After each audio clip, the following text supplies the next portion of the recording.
ಲೋಕಸಭೆಯಲ್ಲಿ ಶತಾಯ ಗತಾಯ ಗೆಲ್ಲೋದಕ್ಕೆ ರಣತಂತ್ರಗಳ ಮೇಲೆ ರಣತಂತ್ರನ ಹೆಣೆಯಲಾಗ್ತಾ ಇದೆ.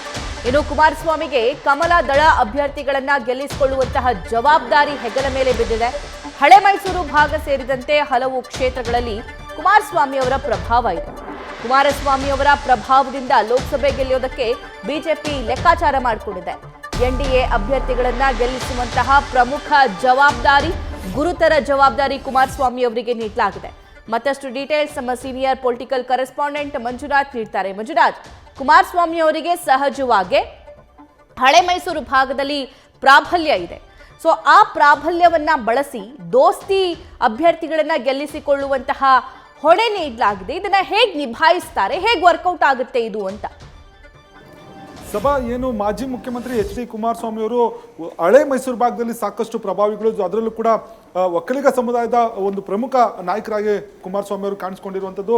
ಈ ಹಿನ್ನೆಲೆಯಲ್ಲಿ ಇದನ್ನೇ ಲಾಭ ಮಾಡ್ಕೊಳ್ಳೋದಕ್ಕೆ ಬಿಜೆಪಿ ಹೈಕಮಾಂಡ್ ಕೂಡ ತೀರ್ಮಾನ ಮಾಡಿ ಒಂದು ಮೈತ್ರಿಯನ್ನು ಕೂಡ ಘೋಷಣೆ ಮಾಡಿರುವಂಥದ್ದು. ಆದರೆ ಅವ್ರಿಗೆ ಒಂದು ಜವಾಬ್ದಾರಿಯನ್ನು ಕೂಡ ಬಿಜೆಪಿ ಹೈಕಮಾಂಡ್ ನಾಯಕರು ಕೊಟ್ಟಿರುವಂಥದ್ದು. ಪ್ರಮುಖವಾಗಿ ಹಳೆ ಮೈಸೂರು ಭಾಗದಲ್ಲಿರುವಂಥ 8 ಕ್ಷೇತ್ರಗಳೇನಿದೆ, ಈ 8 ಕ್ಷೇತ್ರಗಳಲ್ಲಿ ಬಿಜೆಪಿ ಮತ್ತು JDS ಅಭ್ಯರ್ಥಿಗಳು ಯಾರೆಲ್ಲ ಇದ್ದಾರೆ ಅವರನ್ನ ಗೆಲ್ಲಿಸ್ಕೊಂಡ್ಬರುವಂಥ ಜವಾಬ್ದಾರಿ ತಮ್ಮದಿದೆ ಅನ್ನೋ ಒಂದು ಸೂಚನೆಯನ್ನು ಈಗಾಗಲೇ ಬಿಜೆಪಿ ಹೈಕಮಾಂಡ್ ನಾಯಕರು ನೀಡಿರುವಂಥದ್ದು. ಜೊತೆಗೆ ಈ ಒಂದು ಏನು ಹೈಕಮಾಂಡ್ ನಾಯಕರ ಒಂದು ಹೇಳಿಕೆಗೆ ಕುಮಾರಸ್ವಾಮಿ ಅವರು ಕೂಡ ಸಕಾರಾತ್ಮಕವಾಗಿ ಸ್ಪಂದಿಸಿರುವಂಥದ್ದು.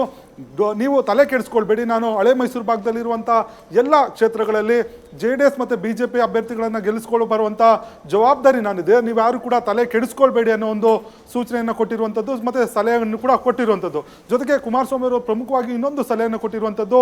ಈಗಾಗಲೇ ಏನು ನಾನು ಹಳೆ ಮೈಸೂರು ಭಾಗದಲ್ಲಿ ಇರುವಂಥ ಮೈಸೂರು ಆಗಿರ್ಬೋದು, ಮಂಡ್ಯ, ಜೊತೆಗೆ ಕೋಲಾರ ಸೇರಿದಂತೆ ಏನು ತುಮಕೂರಿನಲ್ಲೂ ಕೂಡ ಪ್ರಚಾರವನ್ನು ಕೈಗೊಳ್ತೇನೆ, ಜೊತೆಗೆ ಚಿಕ್ಕಬಳ್ಳಾಪುರದಲ್ಲೂ ಕೂಡ ಈಗಾಗಲೇ ಪ್ರಚಾರವನ್ನು ಮಾಡಿದ್ದೇನೆ, ಇನ್ನೂ ಕೂಡ ಬೇಕಾದರೆ ನಾನು ಕ್ಯಾಂಪೇನ್ ಮಾಡಲಿಕ್ಕೆ ನಾನು ಸಿದ್ಧನಿದ್ದೇನೆ, ನೀವು ಯಾರು ಕೂಡ ತಲೆ ಕೆಡಿಸ್ಕೊಬೇಡಿ, ಪ್ರಮುಖವಾಗಿ ನೀವು ಉತ್ತರ ಕರ್ನಾಟಕವನ್ನು ಫೋಕಸ್ ಮಾಡಿ ಅನ್ನೋ ಒಂದು ಸಲಹೆಯನ್ನು ಕೂಡ ಬಿಜೆಪಿ ನಾಯಕರಿಗೆ ನೀಡಿರುವಂಥದ್ದು.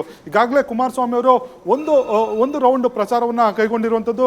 ಎರಡನೇ ಹಂತದಲ್ಲಿ ಕೂಡ ಏನು ಹಳೆ ಮೈಸೂರು ಭಾಗದ 8 ಕ್ಷೇತ್ರಗಳಲ್ಲಿ ಬಿರುಸಿನ ಪ್ರಚಾರವನ್ನು ಕೈಗೊಂಡು ಅಲ್ಲಿರುವಂಥ ಒಕ್ಕಲಿಗ ಸೇರಿದಂತೆ ಹಲವು ಪ್ರಮುಖ ಮತದಾರರು ಏನಿದ್ದಾರೆ ಅವ್ರನ್ನ ಸೆಳೆದು ಬಿಜೆಪಿ ಮತ್ತು NDA ಅಭ್ಯರ್ಥಿಗಳನ್ನು ಗೆಲ್ಸ್ಕೊಂಡ್ಬರುವ ನಿಟ್ಟಿನಲ್ಲಿ ಈಗಾಗಲೇ ಸಾಕಷ್ಟು ಪ್ಲಾನ್ಗಳನ್ನು ರೂಪಿಸ್ಕೊಂಡಿರುವಂಥದ್ದು. ಆ ನಿಟ್ಟಿನಲ್ಲಿ ಒಂದಷ್ಟು ಪ್ಲಾನ್ಗಳನ್ನು ಯಾವ ರೀತಿ ಪ್ರವಾಸವನ್ನು ಕೈಗೊಳ್ಳಬೇಕು, ಯಾವ ರೀತಿ ಪ್ರಚಾರವನ್ನು ಕೈಗೊಳ್ಳಬೇಕು ಅನ್ನೋ ನಿಟ್ಟಿನಲ್ಲಿ ಒಂದು ವೇಳಾಪಟ್ಟಿಯನ್ನು ಕೂಡ ಈಗಾಗಲೇ ಸಿದ್ಧಪಡಿಸ್ಕೊಂಡಿದ್ದಾರೆ ಅನ್ನೋ ಒಂದು ಮಾಹಿತಿ ಕೂಡ ಲಭ್ಯ ಆಗಿರುವಂಥದ್ದು. ಒಟ್ಟಲ್ಲಿ ಏನು 2024 ಲೋಕಸಭಾ ಚುನಾವಣೆ ಬಿಜೆಪಿಗೆ ಎಷ್ಟು ಮಹತ್ವದ್ದು, ಅದೇ ರೀತಿ JDSಗೂ ಕೂಡ ಸಾಕಷ್ಟು ಮಹತ್ವದ್ದು. ಯಾಕಂದರೆ ವಿಧಾನಸಭೆ ಚುನಾವಣೆಯಲ್ಲಿ ಸೋತು ಸುಣ್ಣ ಆಗಿರುವಂಥ JDSಗೆ ಲೋಕಸಭಾ ಚುನಾವಣೆಯಲ್ಲಿ ಗೆದ್ದು ಕಾಂಗ್ರೆಸ್ ವಿರುದ್ಧ ತನ್ನ ಸೇಡನ್ನು ತೀರಿಸ್ಕೊಳ್ಬೇಕಿದೆ. ಈ ನಿಟ್ಟಿನಲ್ಲಿ ಈ ಒಂದು ಚುನಾವಣೆಯನ್ನು ಸಾಕಷ್ಟು ಒಂದು ತಂತ್ರಗಾರಿಕೆ ಮತ್ತು ಒಂದು ಏನು ಎಫರ್ಟನ್ನು ಹಾಕಿ ಗೆಲ್ಲಲಿಕ್ಕೆ ದಳಪತಿಗಳು ಒಂದು ಪ್ಲಾನ್ ಅನ್ನು ಮಾಡ್ಕೊಂಡಿರುವಂಥದ್ದು. ಸಭಾ, ಥ್ಯಾಂಕ್ ಯು ಮಂಜುನಾಥ್.